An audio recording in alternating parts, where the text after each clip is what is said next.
আমাদের দিলওয়ার হোসেন ভাই এবং আমাদের শাহাদাত হোসেন এবং ওনাদের টিম এবং এখানে মুরব্বী মানুষগুলো রয়েছেন এবং আমাদের সেন্টু ভাই, ওনারা একদম আসাম বর্ডারের একদম প্রাকলগ্ন, তো চোরাইবাড়ির গেটের একদম কাছাকাছিতে আপনারা যেভাবে আমাদেরকে সাহায্য সহযোগিতার হাত বাড়িয়েছেন সেটা এর অনুভূতি আমি মুখে দিয়ে প্রকাশ করতে পারবো না এবং সেই ভালোবাসার মুখে দিয়ে প্রকাশ করতে পারবো না। আমি একটা জিনিসই বলতে চাই,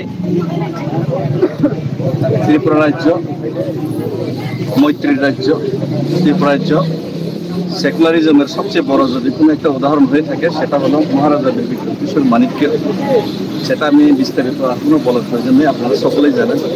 তো আজকে রাজ্যের ভূমিপুত্ররা এই রাজ্যেতে অবহেলিত এবং সাথে সাথে অন্যান্য যারা ছোট ছোট গোষ্ঠী রয়েছে তারাও কিন্তু অবহেলিত বা বঞ্চিত বিভিন্ন রাজনৈতিক ব্যাপার। কিন্তু আজকে আমি যে মেইন যে মুদ্রা সেটা ত্রিপ্রাসা একট তো বটেই, আর সেই ত্রিপ্রাসা একটের ওয়াইদা কিন্তু কেন্দ্র সরকারই করেছিলেন, কিন্তু সেই ত্রিপ্রাসা একটের ওয়াইদা 6 মাস পেরিয়ে গিয়ে 12 মাস পেরিয়ে 18 মাসে পূর্ণ হয়নি।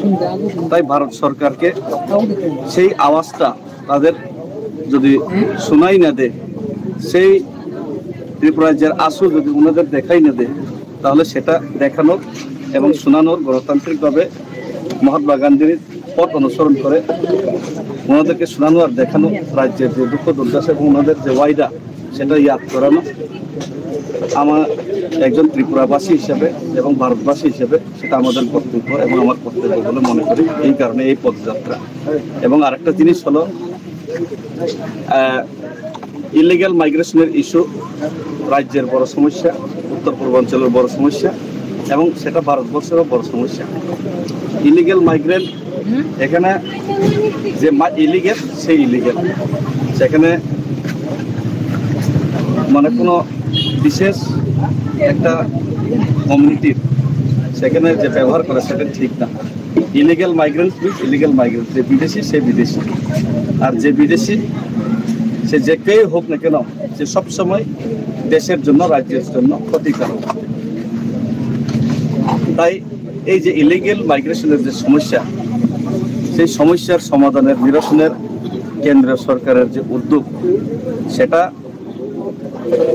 গ্রাউন্ড লেভেলে বাস্তবায়ন করতে হলে ওনাদেরকে মুখে বা কাগজে কলমে কাজ করলে হবে না, সেটা সঠিকভাবে বাস্তবায়ন করতে হবে এবং সেই জিনিসটা ওনাদের লক্ষ্য রাখতে হবে। সেটা হচ্ছে আমাদের মুখ্য উদ্দেশ্য এবং যারা প্রকৃত ভারতবাসী তারা এইভাবেই আমাদেরকে বরণ করে নেবে, সেটা হচ্ছে বাস্তব। এখানে ওনারা আমাদের বরণ করে নিয়েছে, কিন্তু কিছু কিছু জায়গায় দেখলাম বুম ফেঁকা হয়েছে, 3টি বুম ফেঁকা হয়েছে। এর মাধ্যমে আমি বুঝতে পারলাম যারা বুম ফেঁকেছে ওনারা বাংলাদেশপন্থী বা ওনারা হয়তো বাংলাদেশি। তো সেটা কে বা কাহারা আমি তো জানি না, তবে ভারতীয় হয়ে ভারতীয়তার আন্দোলনে সামিল না দিয়ে ভারতীয়তার বিরুদ্ধে যে বুম ফেঁকে বা যে ডর ধমকায় চমকায় সে অবশ্যই ভারত বিরোধী এবং সে অবশ্যই ভারতীয় হতেই পারে না কোনো মতেই, সেটাই আমি বিশ্বাস করি।